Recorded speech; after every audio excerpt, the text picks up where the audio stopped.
Evangelho de Lucas, capítulo 3, versículo 1 ao versículo 6.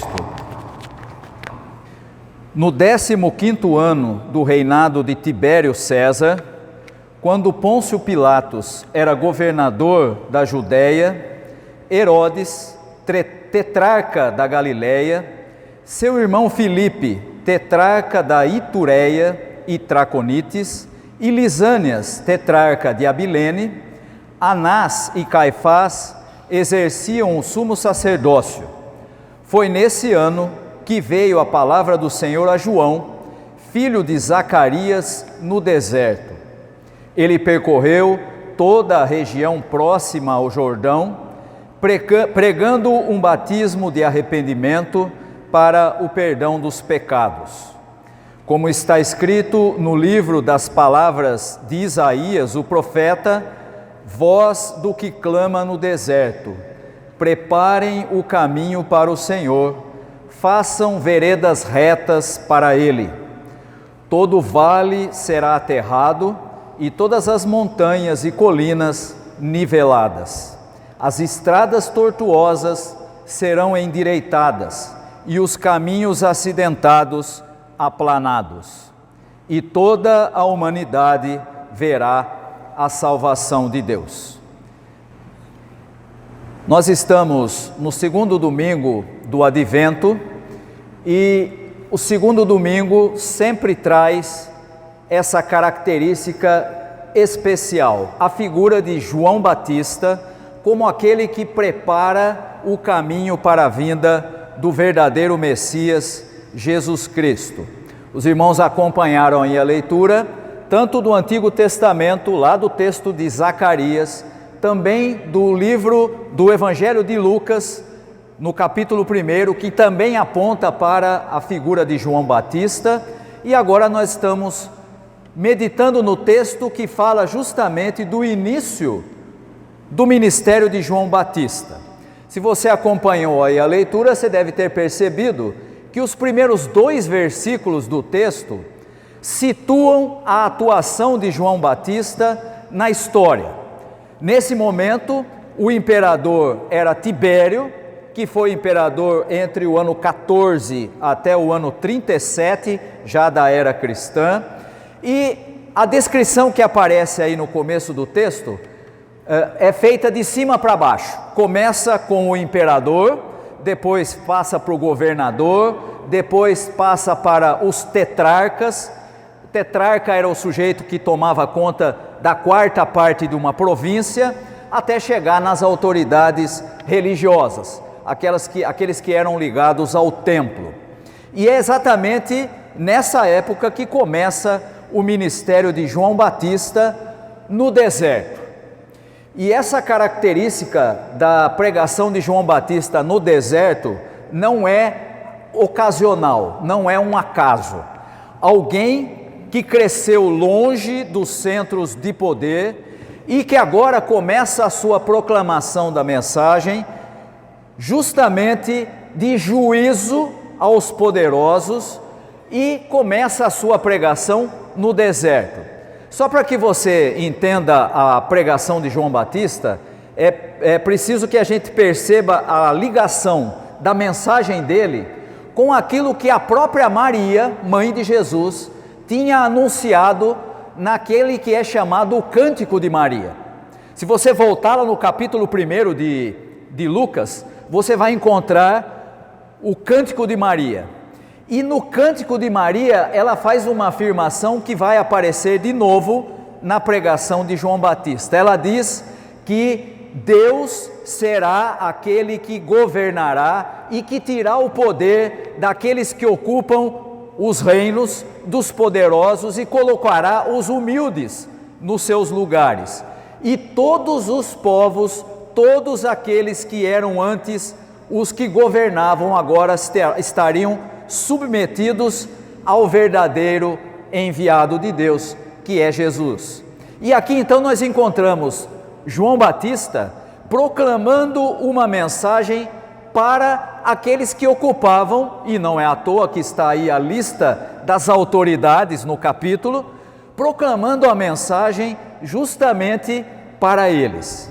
E esse é o sentido da pregação de João Batista: arrependam-se, porque o reino dos céus está perto. E aqui é óbvio, se o reino de Deus está próximo, significa que todos os outros reinos, os outros poderes vão ser subjugados. E essa mensagem de João Batista começa a ser anunciada para as pessoas comuns. E é interessante a gente perceber que o próprio João Batista, e você acompanhou isso nas leituras que nós fizemos, tinha sido anunciado como aquele que Deus enviaria para preparar o caminho. Isso está lá no capítulo 1 também. João Batista prepararia o caminho para a chegada do verdadeiro Messias. E a sua mensagem era: arrependam-se, mudem de atitude e sejam batizados. O batismo era um ato que significava a mudança que a pessoa estava disposta a fazer. Façam isso e Deus perdoará vocês. É bom lembrar que Jesus, falando a respeito de João Batista, diz que ele era o maior entre os nascidos de mulher, e que cobradores de impostos e todo o povo haviam obedecido às ordens justas de Deus e tinham sido batizados por João. Mas os religiosos, os fariseus e os mestres da lei não quiseram ser batizados por João e assim rejeitaram o plano de Deus para eles. Isso você vai encontrar lá no capítulo 7 do Evangelho de Lucas. Chegamos então ao versículo 4 do nosso texto, depois da apresentação das autoridades e da credencial de João Batista, e encontramos a expressão importante para o dia de hoje: voz do que clama no deserto, preparem o caminho do Senhor. Não é à toa que essa pregação começa no deserto, ela remete a algo que fazia parte da história do povo de Israel e que todo o povo conhecia com muita facilidade, que era a evocação do Êxodo, ou seja, da época em que Deus, depois de ter tirado o seu povo do Egito, levou o povo para o deserto e durante 40 anos Deus precisou tirar o Egito do seu povo. Tirar o povo do Egito é uma coisa, mas tirar o Egito do povo é outra coisa. Eles estavam acostumados com a mentalidade de alguém que estava sendo dirigido por uma mão forte no Egito. E Deus queria mudar isso porque não era esse o plano de Deus para o seu povo. E durante 40 anos no deserto, Deus muda a mentalidade do seu povo para que ele possa entrar na terra prometida com outra forma de pensar, não mais com aquela maneira que eles conheciam no Egito, mas agora baseado num relacionamento em que todos eram iguais. E a gente olha para uma situação como essa e fica pensando: como é que pode nós chegarmos em 2024 e ainda tem gente que acha que é melhor que o outro? Ainda tem gente que se julga superior ao outro e que o outro, por algum motivo, não tem o mesmo direito que ele. O texto nos mostra que a voz que clama no deserto para preparar o caminho do Senhor evoca essa mudança de mentalidade que Deus fez no meio do seu povo. Prepare o caminho, abram estradas retas, aterre os vales e aplane os montes. Os caminhos tortos deviam ser endireitados e os buracos tapados. Ou seja, tudo aquilo que trazia desigualdade devia ser eliminado. E sabe por que até hoje ainda tem gente que se julga superior ao outro? Primeiro porque essa é uma característica humana. Todo ser humano, ainda que não admita, ainda pensa que é o centro do universo. Tudo tem que girar em torno dele. O sujeito sai de casa para ir para o banco, para fazer um serviço de banco, e quando ele chega lá, tinha uma vaga bem na frente do banco, e alguém entra na frente dele. E sabe o que ele pensa? Ele diz assim: tinha que acontecer comigo. Podia acontecer com qualquer outro, mas é sempre comigo. A gente sempre tem essa mentalidade de que nós somos muito importantes, de que nada no mundo e nem o mundo seria o que é se nós não estivéssemos aqui. E sabe de uma coisa? O que Jesus faz ao trazer a mensagem do reino de Deus é dizer: perceba, os caminhos precisam ser aplanados, não tem melhor, nem superior, nem inferior e nem pior. No reino de Deus só existem duas posições, uma que é ocupada unicamente por Jesus, que é o Rei, o soberano, o Rei sobre todas as coisas, e a outra que é ocupada por quem? Por todos os outros, incluindo nós. Qual é essa posição de alguém que participa do reino de Deus? E sabe, tem gente que hoje acha que porque é evangélico, porque participa da igreja, porque faz parte de uma comunidade de fé, ele é melhor do que aquele que está fora da igreja, melhor do que aquele que tem outra religião, melhor do que aquele que tem religiosidade que ele não concorda. E isso mostra que ele ainda não entendeu o que é o reino de Deus.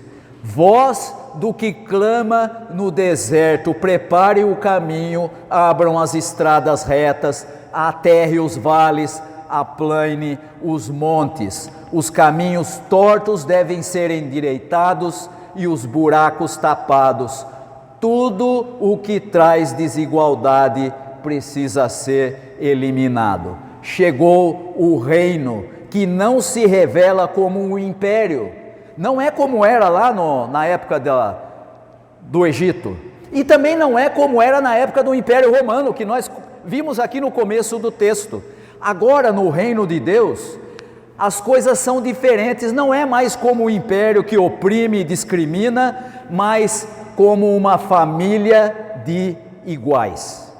Por isso, a boa nova de Jesus e a boa nova iniciada por João Batista é boa para os pobres, mas não é lá tão boa para os poderosos. Por isso, quem tinha posição a ser defendida na época da sociedade de Jesus, rejeitou a mensagem de João Batista e rejeitou a de Jesus também. E sabe de uma coisa?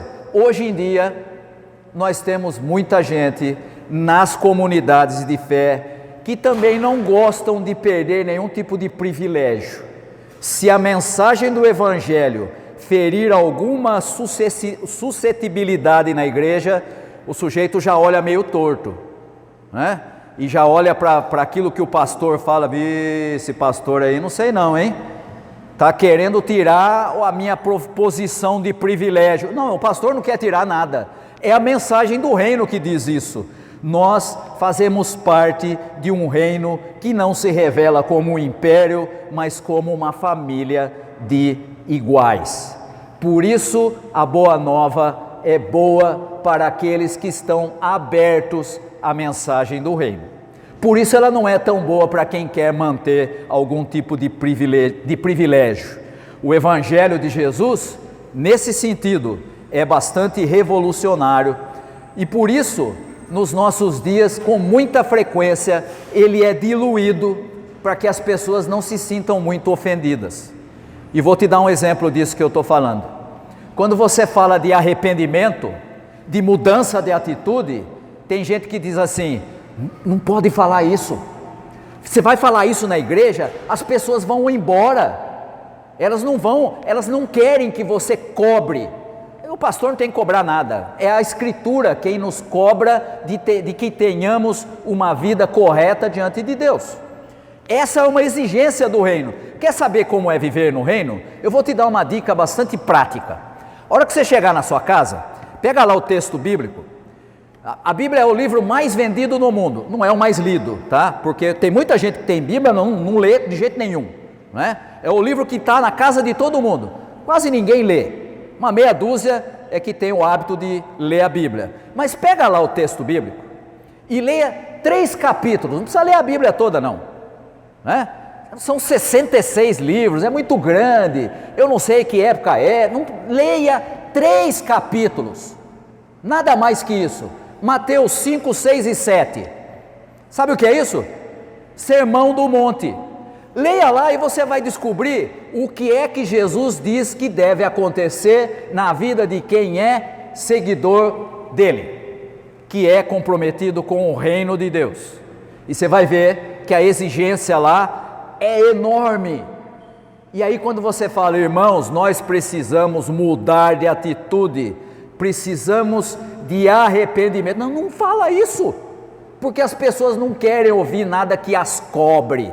A gente gosta de mensagem que nos faça bem, que a gente sinta bem, né? Eu quero sair da casa de Deus com o coração cheio de alegria. Eu não quero chegar lá e o pastor ficar me cobrando. Não é o pastor, é o texto da Escritura. E a Escritura é exigente. E o reino de Deus é dessa forma. Ah, mas então eu não quero. Excelente. Então você está em alinhamento perfeito com os poderosos da época de Jesus. Também não quiseram, porque a mensagem de Jesus dizia que nós somos uma família de iguais. Pois é, nós estamos hoje no 2º domingo do Advento, celebrando esse Evangelho de Jesus, que ele chega a dizer no texto que todos verão a salvação que Deus dá. Essa salvação é uma pessoa, Jesus, a quem aguardamos em expectativa nesse tempo de Advento. É a Ele que nós estamos celebrando hoje. Essa é a mensagem. Pastor, muito dura, prefiro uma mensagem mais agradável. Sinto muito, esse é o Evangelho, é isso que Ele nos pede, é isso que Ele exige de nós, que nós sejamos aqueles que estão abertos a receber essa pessoa, Jesus, e aguardar em expectativa nesse tempo de Advento. Que Deus possa abençoar aos irmãos e às irmãs.